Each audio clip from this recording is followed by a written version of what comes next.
I just got like halfway through filming last week's video before I realized that I had already filmed last week's video, so I'm feeling a little defeated right now. So on that note, welcome to part 3 of my oddly specific interior design yums series. I think 3 videos makes it a series, right? I don't know. Anyways, I'm calling it a series. There will be more. I think I have at least 2 more planned. So subscribe if you want to make sure to get notified about those. And if you're new here, my name is Medora.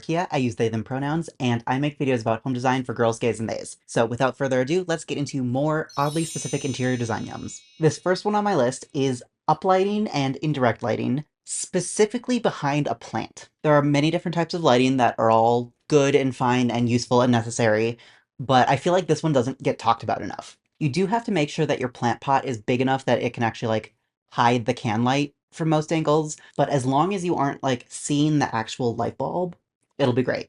I don't know if anyone else experiences this, but I have this very specific thing, and this is more specific to sunlight, but I love the way that sunlight casts the shadows of leaves onto a window, and especially if it's like windy outside and you can like see the shadows of the leaves dancing on your window. That is quite literally, quite possibly my favorite thing ever. So anytime light interacts with leaves and plants and anything in like a fun and interesting way, I am so here for it. Number 2 is any sort of signs or art or fridge magnets or just general vibes that are anti-cop and anti-fascist. One of my favorite ones that I've seen is, I think it's a cross stitch, if I'm remembering correctly, that says, "Don't let the cats out or the cops in," which super cute. And then here's a few that are on our fridge right now.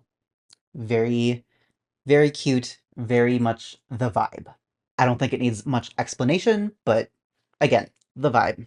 Number 3 is square candles. I feel like they're a little bit harder to find. They can definitely be more expensive, especially if you're, buying them new from Etsy or from like, some big retailer or whatever. But I've found a handful of interestingly shaped candles at thrift stores within the past few months, and I found these little square ones. I'll again pop up a picture here, but they're just so cute. And bonus points if they're beeswax. These ones are not beeswax, but they're a similar color, and I do love that color in general. Kind of like an ochre, well, a beeswax color. I'm not sure entirely what it is about the fact that they're square. It's probably just because it's a little bit more unusual. I feel like a round, like circular, cylindrical candle shape is like more normal. I feel like they're kind of the perfect crossover between candles that you actually want to burn and candles that are still decorative, because some candles are just meant to be a piece of art. They're meant to be a sculpture, and some candles are just meant to be burned. But I feel like these square candles are kind of the perfect mix of both. One of y'all recently asked me to do a video about how to do kind of unique, weird, strange, interesting art placement. That one will probably be a long time coming.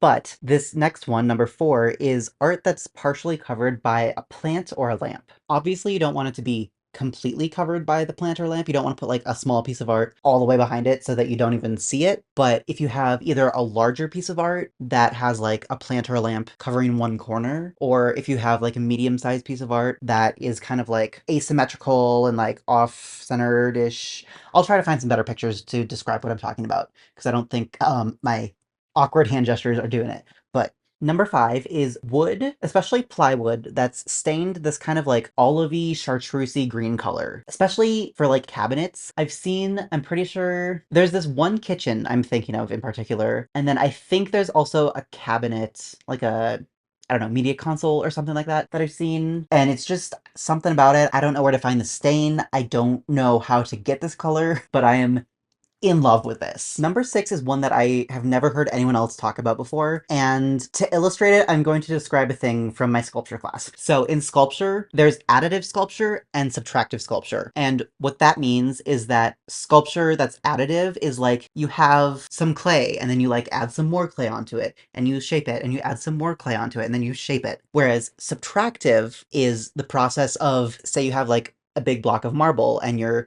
chiseling things out and you're like trying to find the figure that exists within there, right? You have to chisel things out. You can't add the marble back onto there once you've chiseled it off. You just are taking away, you're subtracting the material.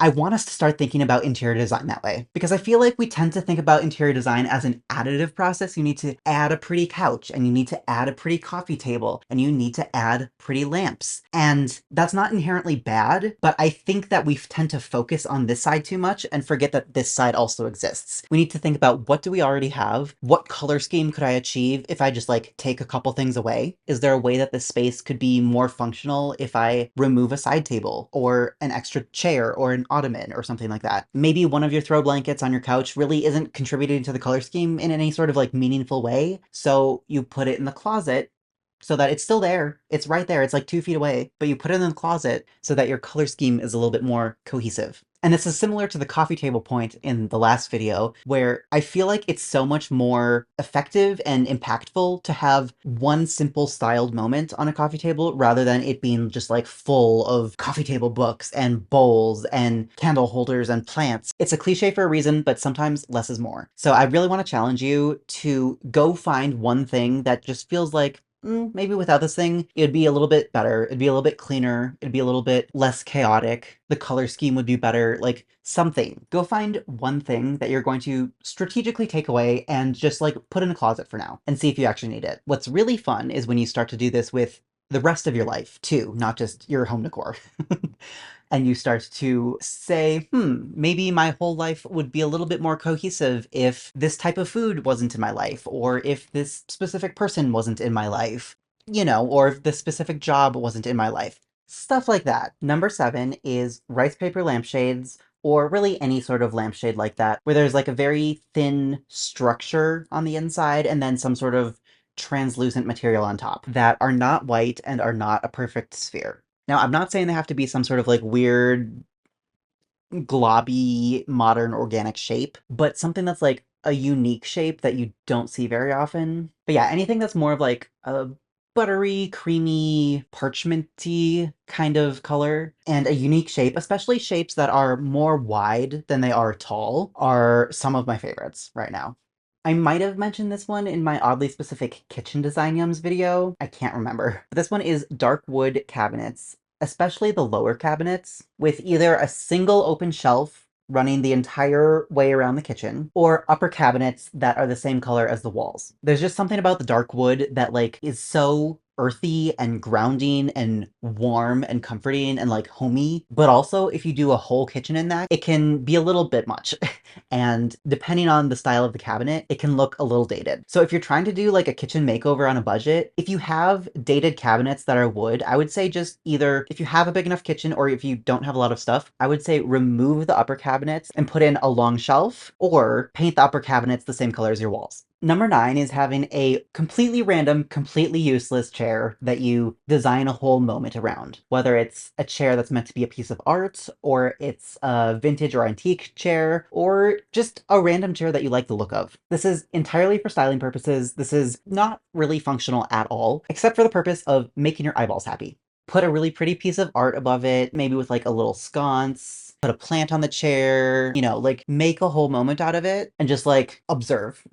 Again, I don't know why something like that does it for me. I don't know if it's like some weird abundance mindset thing of like, I have an extra chair that I don't know what to do with. I'm so rich, and also I can host guests at any moment. I can just move a chair over to the table and voila, we can have more people over. I don't know, but something about it just feels good. Last but definitely not least, maybe most importantly actually, is number 10, which is not beating yourself up about not having your dream home, or not having a perfectly styled home, or not being able to afford to buy things for your home. It's not a personal failing. It doesn't mean you're bad or lazy or irresponsible with your money. We're living within colonized systems that make it intentionally very difficult to exist under. Do what makes you feel good in your home. Try to reduce your harm as much as possible, whether it's by thrifting or by supporting companies that are actually trying to like be ethical and sustainable and like actually do some good, and then just ignore the rest. Home design, at least for me, is very much about, first of all, making your space functional for the life you are currently living, and secondly, it's about thoughtfully and intentionally curating pieces that you want to like bring with you into the rest of your life. So at least for me, it's very much about just like being in the present and also looking towards the future, and just kind of like choosing to be on this journey in a way that feels good. I don't know. I'm just one person who thinks about interior design way too much. So That's it for today's video. If you want to see more videos like this, make sure to like, comment, and subscribe so that YouTube will actually show you my videos. And if you want to support this channel or get live one-on-one design sessions with me, go over to patreon.com/medorakia. Here's a quick reminder to take a few deep breaths, maybe drink a hot beverage that will help regulate your body, and try to be present and show up in the best way that you can today. Bye.